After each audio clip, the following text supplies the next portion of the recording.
के बाद ये एक प्रेस कॉन्फ्रेंस बुलाया गया है और आप सब लोग स्वागत है आप सबका। अभी हम लोगों ने कई परीक्षाओं का आयोजन जो पूर्व में किया हुआ था उसका परीक्षाफल घोषित भी किए हैं। कल भी हम लोगों ने 3 परीक्षाफल का घोषित किया और एक लंबित पुराना छोटा सा मामला था उसका भी परीक्षाफल घोषित किया है। आगे आने वाले समय में भी हम लोग अब बहुत जल्दी जो हमारे लंबित हैं CDPO के, DPRO के, प्रोजेक्ट मैनेजर के और पंचायती राज ऑडिटर का, इन सबों का परीक्षाफल भी हम लोग अगले माह तक निश्चित रूप से घोषित कर देंगे। और उम्मीद है कि जुलाई माह में हम लोग 67 कंबाइंड सिविल सर्विस एग्ज़ाम का मेंस का भी परीक्षाफल घोषित कर सकेंगे। ये हमारे जो पुराने जितने हम लोग परीक्षा लेते रहे हैं जो ले चुके हैं उसका परिणाम परीक्षाफल के बारे में मैंने बताया। अब एक नया टास्क मिला है BPSC को सरकार के द्वारा, आप सब लोग अवगत हैं, वो अध्यापक नियुक्ति के लिए अनुशंसा भेजने को। इसका हम लोगों ने पाठ्यक्रम और परीक्षा के संरचना के बारे में अपने वेबसाइट पर प्रदर्शित कर दिया है और मैं समझता हूँ कि इसको लेकर के कुछ संशय आप लोगों के भी मन में होगा और अभ्यर्थियों के भी मन में होगा और मैं चाहूँगा कि आप लोग भी प्रश्न पूछें और उनके बाद अगर कोई संशय है तो मैं कोशिश करूँगा कि उसको दूर करूँ। कुछ जानकारी मैं दे देना चाहूँगा ताकि आप लोग प्रश्न अगर पूछेंगे तो आसानी रहेगा। उसके बाद टोटल पद जो है वो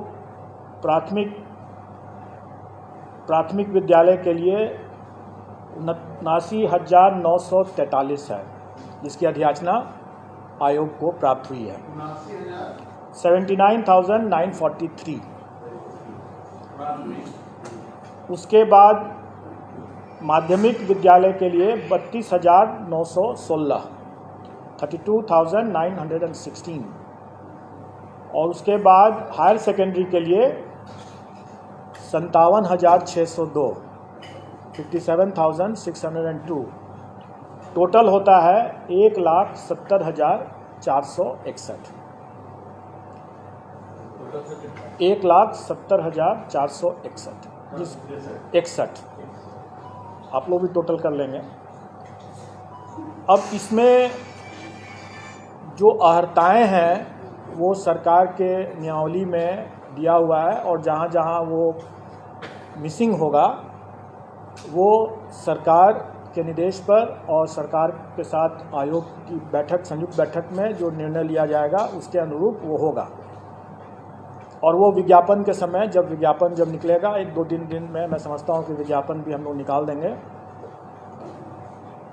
वैसे मैं बता दूँ मोटा मोटी तौर पर कि प्राथमिक विद्यालय के लिए जो न्यूनतम अर्हताएँ होंगी वो inter pass plus CTET plus diploma in elementary education या BEd अगर किया हो तो वो होना चाहिए। माध्यमिक विद्यालय के लिए graduation plus state STET plus BEd और हायर सेकेंडरी के लिए पोस्ट ग्रेजुएशन होना है और स्टेट और BEd होना है। डिग्री मतलब graduation plus state plus BEd। और इसमें जो नियमावली के हिसाब से ही जो लोग वर्ष 2012 के पूर्व के जो होंगे जो नियोजित हैं उनके लिए TET मतलब टीचर्स एलिजिबिलिटी टेस्ट से वो उनको एग्जेम्पशन है। 2012 से हाँ, तो ये हुआ। उसके अलावा फिर एज रिलैक्सेशन भी है उन लोगों के लिए, वो सारा चीज़ नियमावली में पहले से दिया हुआ है। वही चीज़ विज्ञापन में हम लोग रिपीट कर देंगे। अब जो हम लोगों ने जो पाठ्यक्रम निकाला और जो उसके लाइट में लोगों को जो जिज्ञासा या संशय है थोड़ा मैं उसको दूर करना चाहूँगा। पहली बात कि ये लोग प्रश्न पूछ रहे हैं कि परीक्षा एक ही दिन में होगा, एक दिन से अधिक में होगा, तो हम लोग आवेदन जो मांगेंगे वो इन सभी पदों के लिए एक साथ मांगेंगे, एक ही आवेदन होगा। मतलब कहने का है कि एक कैंडिडेट अगर वो योग्य है तो वो प्राथमिक के साथ साथ वो हाई स्कूल के लिए भी और हायर सेकेंडरी स्कूल के लिए भी, तीनों के लिए वो अप्लाई कर सकता है। एक साथ अप्लाई एक साथ कर सकता है। और जब हम अप्लाई करने की जब हम उसको सुविधा देंगे, क्योंकि उसका हक भी है, अगर वो योग्य है तो तीनों में अप्लाई कर सकता है, तो स्वाभाविक है कि हम उसको तीनों के लिए परीक्षा में उत्तीर्ण होने के लिए भी हम उसी हिसाब से परीक्षा की तिथि को रखेंगे, ताकि अगर वो योग्य कैंडिडेट है तो वो तीनों परीक्षा में अलग अलग तिथि पर वो भाग ले सकता है। अब हम आते हैं पाठ्यक्रम के बारे में। पाठ्यक्रम या और परीक्षा की जो संरचना है वो हम लोगों ने इस तरीके से डिसाइड किया है कि एक पेपर जो होगा वो क्वालिफाइंग नेचर का है और वो भाषा का पेपर जो है वो क्वालिफाइंग नेचर का है। उसमें उसको सिर्फ पास करना है, उसका मेरिट में नहीं जुटेगा। उसमें भाषा में 2 सेक्शन रहेगा। एक सेक्शन अंग्रेजी है जो सबको करना है, और दूसरा सेक्शन में विकल्प है, मतलब कि वो हिंदी, उर्दू या बांग्ला। क्योंकि हमारे पास जो पद आए हैं प्राथमिक में, उसमें बांग्ला के लिए 148 पद है, उर्दू के लिए 12,729 पद है, और बाकी जो प्राथमिक के जो बाकी हैं वो सामान्य मतलब हिंदी के हैं। ये सब जो क्वालिफाइंग वाला जो मामला है, जिसमें 25 मार्क्स का अंग्रेजी, मैं आपकी जिज्ञासा को जल्दी ही शांत कर दूंगा। 25 मार्क्स जो रहेगा वो, और सभी एग्ज़ाम जो हमारे हैं वो MCQ बेस्ड हैं, मतलब कि ऑब्जेक्टिव टाइप के हैं और मल्टीपल चॉइस क्वेश्चंस रहेंगे। और क्वालिफाइंग नेचर का जो पेपर भाषा का है उसमें अंग्रेजी 25 नंबर के रहेंगे, 25 प्रश्न, और हिंदी या उर्दू बांग्ला जो रहेगा वो 75-75 का रहेगा। उसमें से कोई एक चुनना है उनको। मतलब टोटल 100 नंबर के 100 प्रश्न रहेंगे, और पूरे पेपर में उनको 30% मतलब कि 30 नंबर न्यूनतम लाना होगा, तभी वो पास करेंगे, नहीं तो वो परीक्षा से, प्रतियोगिता से बाहर हो जाएंगे। इसमें जो लोगों को जो जिज्ञासा है कि पहला कि क्या 30% अंग्रेजी में अलग और हिंदी में अलग लाना है, तो ऐसी बात नहीं है। संयुक्त रूप से उनको 30% लाना है, मतलब 30 नंबर लाना है।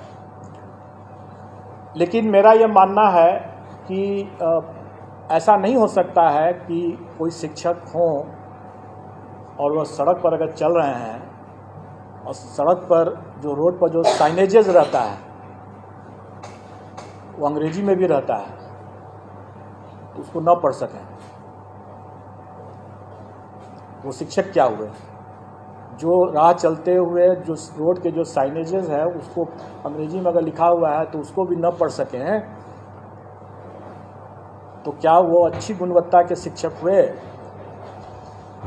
इसलिए हम लोग प्रश्न के स्तर को हम लोग इस तरह से रखने का कोशिश करेंगे कि हम उनको, अंग्रेजी जरूर सरल रहेगा, कठिन नहीं रहेगा।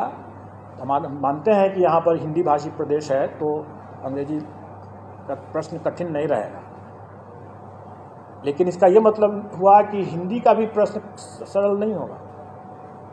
क्योंकि अगर हिंदी का प्रश्न भी सरल हुआ और अंग्रेजी का प्रश्न भी सरल हुआ तो सब हिंदी ही देकर के निकल जाएंगे।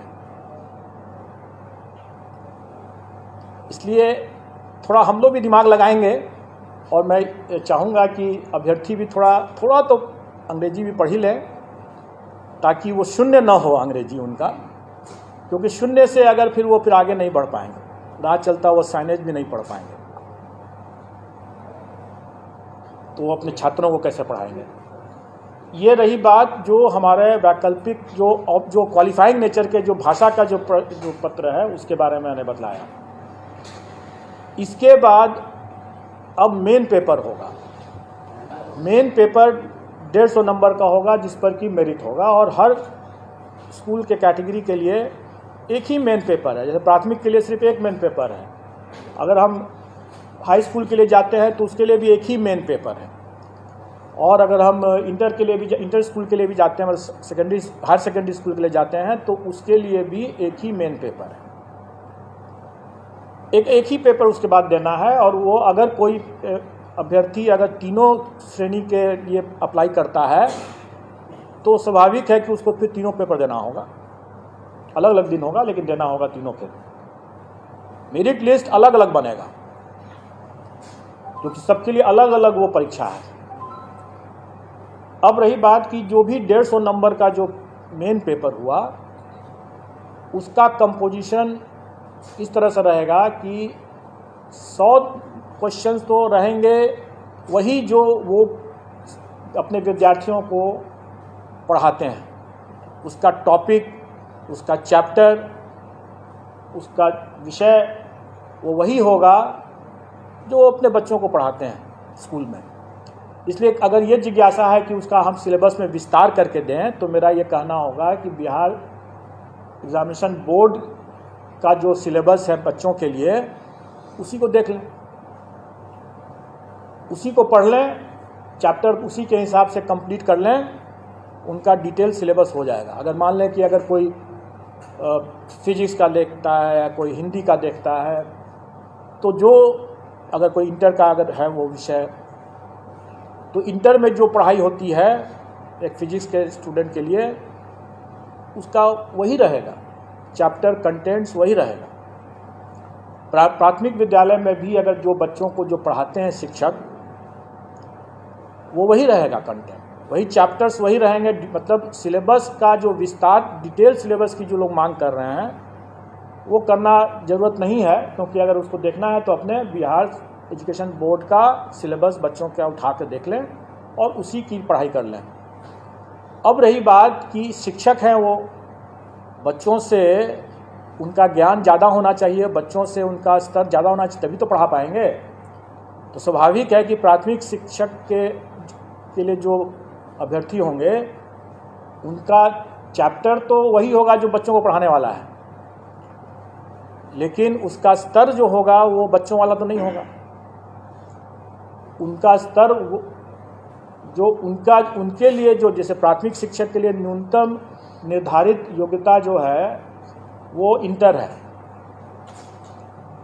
तो उसी के आलोक में प्रश्न पत्र का स्तर होगा। चैप्टर तो वही हुआ जो प्राथमिक विद्यालय में जो पढ़ाते हैं, लेकिन उसका जो स्तर जो होगा वो उनके जो न्यूनतम निर्धारित योग्यता मतलब इंटर जैसे है, तो उसी को ध्यान में रख करके होगा कि इंटर पास एक अभ्यर्थी स्कूल प्राथमिक विद्यालय के बच्चों को पढ़ाएंगे तो उनको क्या ज्ञान होना चाहिए, जो भी विषय वो पढ़ाएंगे उसके लिए उनका क्या ज्ञान होना चाहिए, क्या स्तर होना चाहिए, वो उसी के आलोक में रहेगा। और उसी तरीके से अगर मान लें अगर +2 का अगर कोई शिक्षक है अभ्यर्थी, तो स्वाभाविक है कि वो +2 के विद्यार्थियों को पढ़ाने के लिए उसका स्तर तो उससे ऊंचा का होना है, तो फिर +2 के शिक्षक के न्यूनतम अर्हता जो है वो पोस्ट ग्रेजुएशन का है। तो पोस्ट ग्रेजुएशन का है तो हम लोग उसी के आलोक में कि वो इंटर के बच्चों को पढ़ाने वाले पोस्ट ग्रेजुएट अभ्यर्थी हैं तो प्रश्नों का स्तर क्या होना है वो उसी के हिसाब से हम लोग तय कर लेंगे। तो अब इसमें इसको लेकर के जो लोगों को कन्फ्यूज़न था कि हमारा क्या रहेगा, पाठ्यक्रम का कैसे मतलब डिटेल क्या रहेगा, तो मैंने बता दिया। अब रही बात कि ये तो 100 नंबर के हुआ, बाकी 50 नंबर के जो रहेंगे वो सामान्य ज्ञान जो है, जनरल साइंस कह लें, जनरल स्टडीज़ कह लें, वो बेसिकली जो पहला जो 100 नंबर का जो हुआ वो उनके नॉलेज का टेस्ट होगा, और बाकी जो 50 नंबर का जो होगा वो उनके इंटेलिजेंस का टेस्ट होगा। मतलब कि उसमें मेंटल एबिलिटी रहेगा वगैरह वगैरह, रीजनिंग रहेगा और इसी तरह के मिलते जुलते चीज़ रहेंगे। जो उनके कुछ हो सकता है कि सामान्य तरह का जो एक किसी भी जागरूक नागरिक को या शिक्षक को थोड़ा बहुत ज्ञान होना चाहिए सामान्य ज्ञान का, तो वो उसी तरह का रहेगा। वो बहुत ऐसा बिल्कुल नहीं रहेगा कि हम कोई जो लोग ये आशंकित हो रहे हैं कि हम एसडीएम बना रहे हैं, ऑफिसर बना रहे हैं, ऐसी बात नहीं है। वो भी लोक सेवक ही होंगे और जो एसडीएम जो हैं वो भी लोक सेवक ही होंगे। और किसी भी एक लोक सेवक को एक जो सामान्य ज्ञान का जो स्तर होना चाहिए, इसका स्तर उतना ज़्यादा नहीं होगा, जो कि स्पष्ट है। लेकिन इसमें 50 नंबर जो रहेंगे वो उनके विषय ज्ञान से हट करके ये उनके सामान्य ज्ञान, जो उनकी बुद्धिमत्ता का जो हम असेस करने का प्रयास करेंगे इसमें। अब रही बात कि इस पूरे मामले में हम लोगों ने इस बात शुरू से ही स्पष्ट कर दिया है कि इसमें तुक्केबाजी को हम प्रश्रय नहीं दे सकते हैं।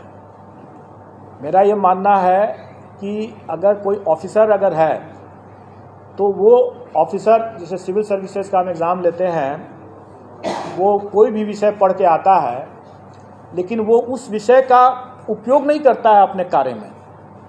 अगर वो मान लें कि फिजिक्स पढ़ के आया तो सीधे वो फिजिक्स का उपयोग थोड़ी कर रहा है अपने कार्य में। लेकिन शिक्षक जो है वो सीधे अपने उस ज्ञान का उपयोग कर रहा है। अगर वो फिजिक्स पढ़ के आया है या हिस्ट्री पढ़ के आया है तो वो उसका उपयोग कर रहा है अपना ज्ञान बांटने में, अपने विद्यार्थियों को पढ़ाने में। वो अपने ज्ञान के मामले में तुक्केबाजी अगर करते हैं तो ज़्यादा खतरनाक होगा। वो बच्चों के लिए भविष्य से खिलवाड़ वाली बात होगी। इसलिए हम उनको तुक्केबाजी पर अंकुश शुरू से ही लगाएंगे और इसलिए हम इसमें नेगेटिव मार्किंग रखेंगे। लेकिन अभ्यर्थियों को उससे घबराना नहीं चाहिए, क्योंकि आफ्टर ऑल जो वो पढ़ाएंगे बच्चों, जो उनका अपना खुद का विषय है, जिस पर उन्होंने पढ़ाई किया है और जिस पर वो आगे काम कर रहे होंगे या काम करेंगे, उसका तो उनको ज्ञान होना ही है, नहीं तो वो अपना पढ़ाएंगे कैसे।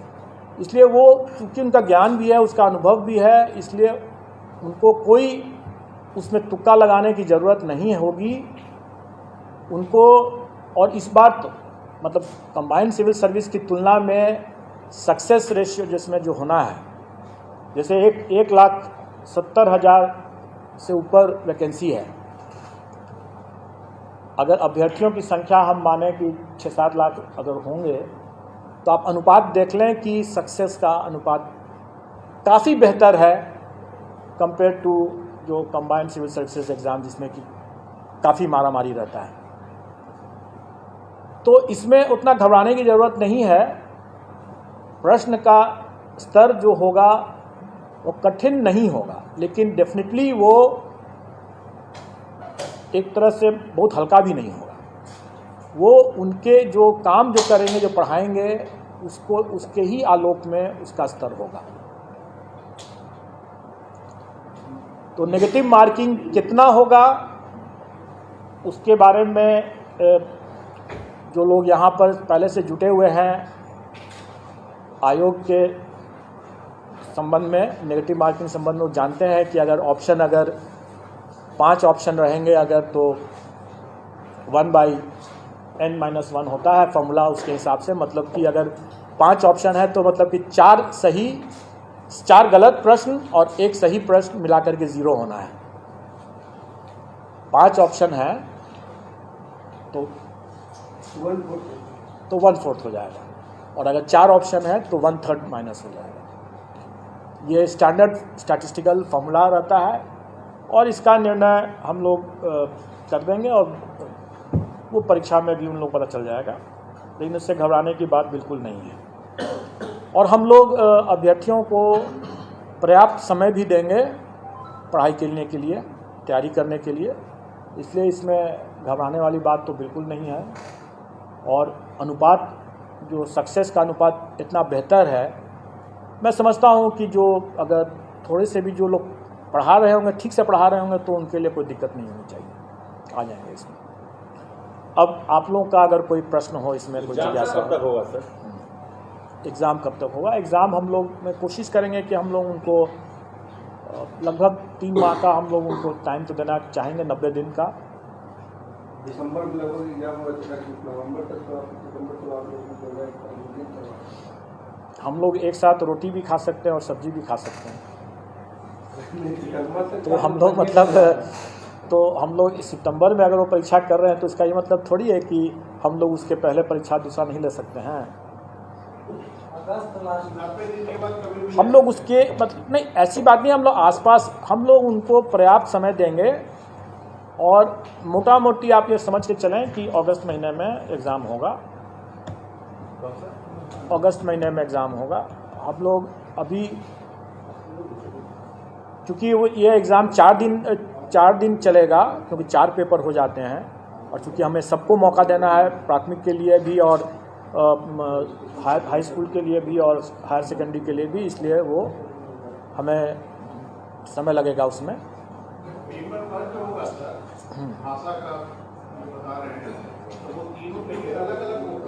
नहीं, वो तीनों के लिए एक होगा, इसलिए आपको वो सरल होगा, वो सरल होगा। हम लोग चाहेंगे कि जो हमारे शिक्षक हैं वो अपने भी मतलब सर उठा करके चलें, और आप लोग भी जब जाकर के जब कभी चेक करते हैं और बोल पाते हैं कि उनको मतलब एक स्पेलिंग नहीं अपना रविवार शनिवार तक नहीं जानते हैं, तो फिर बड़ा दुखद स्थिति वैसी नहीं होगी बात। बस उतना ही जानना है उनको, क्योंकि उसके बाद जो अपने विषय के जो हैं वो अपने विषय के तो ज्ञाता हैं ही। इसका सिलेबस क्या होगा सर, भाषा का? वही तो मैं बता रहा हूँ कि ये एक सामान्य होगा। अगर मान लें कि अंग्रेजी की बात अगर करें तो वो कम से कम अगर अंग्रेजी का अखबार उठा करके पढ़ तो सकें, अगर 4 लाइन कोई लिखा हुआ है तो उसको समझ तो सकें कि क्या लिखा हुआ है, उतना ही भर है, सामान्य है। कोई हम उसमें उनसे शेक्सपियर के बारे में नहीं पूछने वाले हैं।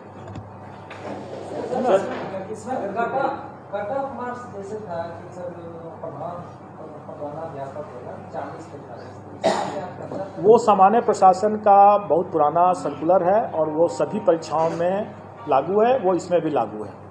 सर अभी इंग्लिश पेपर की बात कर रहे थे, तो जहाँ तक मेरे नज़रिया है कि ग्रामीण क्षेत्र में बहुत कम ऐसे टीचर हैं जो इंग्लिश पढ़ाते हैं। गवर्नमेंट स्कूल में इंग्लिश का साधन नहीं है, तो लोग कैसे पढ़ेंगे और कैसे पेपर दे पाएंगे?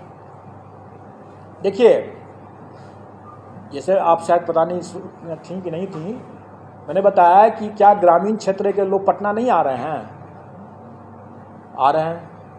और सड़कों पर आजकल पटना के सड़कों पर आप देखेंगे कि साइनेजेस जो हैं काफ़ी अंग्रेजी में लिखे हुए हैं।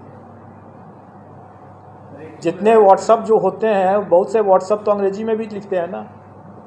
सीनियर टीचर्स जो है कोई एक अगर हम बिहार के भविष्य के लिए बात कर रहे हैं, हमारे बच्चे क्या उनकी सीमाओं से बच्चे की भी जानकारी या उनका जो ज्ञान जो है बाधित हो जाए, नहीं होना चाहिए। हम उनको अंग्रेजी पढ़ाने के लिए नहीं कह रहे हैं, क्योंकि वो अंग्रेजी विषय के वो शिक्षक नहीं है, इसलिए अंग्रेजी वो नहीं पढ़ा रहे हैं। लेकिन उनको इतनी जानकारी तो होनी ही चाहिए ना, जो अपने, क्योंकि वो अगर प्राथमिक विद्यालय के अगर शिक्षक है तो वो सब कुछ पढ़ा रहे हैं। हाई स्कूल के हैं तो वो अलग बात है, फिर तो विषयवार हो गया, फिर उसको अंग्रेजी के अलग विषय के शिक्षक होंगे। 25 नंबर है अंग्रेजी में, 75 है हिंदी में। हम अंग्रेजी नहीं बना, 75 सिर्फ हिंदी बना। तो आपने मैंने इसके बारे में जवाब दे दिया है, मैंने इसके बारे में जवाब दे दिया है, इसलिए आप उसको आप समझ लें। सर एक चीज़ है सर, इसमें कहा जा रहा है सर, जो बीएड और ये सब का जो क्वालिफिकेशन रखा गया, ट्रेनिंग से रिलेटेड क्वेश्चन क्यों नहीं सर रखा? Yes, good question. मैं बता दूं, आप जो तीनों स्तर के, क्योंकि अभी मेरे पास मध्य विद्यालय की वैकेंसी नहीं आई है, इसलिए मैं मध्य विद्यालय के बारे में नहीं बता रहा हूँ, अभी कुछ तय नहीं हुआ है, उसका जब आएगा तो उस समय देखा जाएगा। लेकिन अभी जितने भी स्तर लेवल के विद्यालय के शिक्षकों के बारे में मामला है, सब में देखेंगे कि अनिवार्य अर्हता में सीटेट, एस्टेट ये है या बीएड डीएलएड है। ऐसी स्थिति में उन परीक्षाओं में प्रशिक्षण संबंधित, कैसे पेडागोजी जो कहते हैं उसके संबंध में, या चाइल्ड डेवलपमेंट के बारे में ऑलरेडी उसकी परीक्षा वो टीचर्स एबिलिटी टेस्ट में दे चुके हैं। तो अब फिर से उसी चीज़ के अगर हम लेने लगे हैं तो फिर आप ही लोग कहेंगे कि जब उसमें जब ले ही चुके हैं तो फिर इसमें भी वही चीज़ ले रहे हैं, तो नई परीक्षा की क्या ज़रूरत है? नई परीक्षा की ज़रूरत इसलिए है क्योंकि जो अभ्यर्थियों की संख्या अगर 6 लाख है और अगर हम उसमें से 1,70,000 ही को हमको अगर लेना है तो स्वाभाविक है कि हम मेरिट बेस्ड ही हम सिलेक्शन प्रोसेस करेंगे। अब रही बात कि पेडागोजी जो है या चाइल्ड डेवलपमेंट CDP जिसको कहते हैं, चाइल्ड डेवलपमेंट पेडागोजी के बाद जो कहते हैं, ये ऐसा चीज़ है जिसके लिए वो पहले से एलिजिबल हो, अपनी पात्रता पहले से प्रमाणित कर चुके हैं।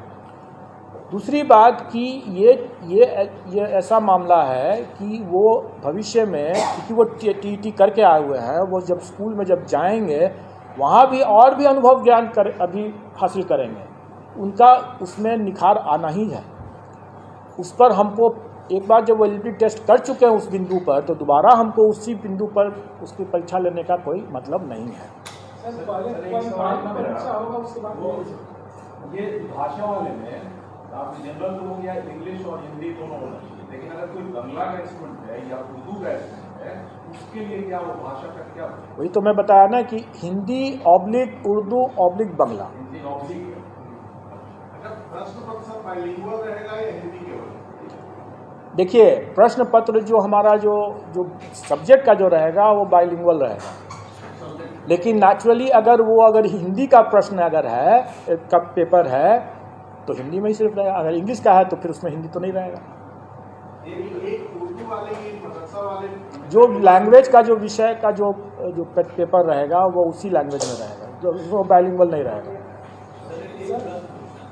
ये TET को लेके बिहार में जो अब तक परीक्षाएं हुई है, इसमें महिलाओं को विशेष छूट दिया गया है कि 85% उनके दिए, 85 मार्क्स है, तो क्या वो छूट आप जारी रखेंगे या फिर 290 का है? देखिए, जो मिनिमम क्वालिफाइंग जो कट ऑफ है वो सरकार के द्वारा पहले से निर्धारित है। उसमें महिलाओं के लिए अलग है, सामान्य के लिए अलग है। वो उसका पूरा आप लोगों को ज्ञान होगा, हमारे पाठ्यक्रम में भी वो फॉर्म परसेंटेज लिखा हुआ है। अब रही बात कि सरकार ने इस बार जो नियमावली जो बनाया है उसमें प्राथमिक विद्यालय के शिक्षकों के लिए शिक्षकों के पद पर महिलाओं के लिए आरक्षण जो है 50% शायद रखा है, 50% रखा है, जो अन्य में 30% या 35% है।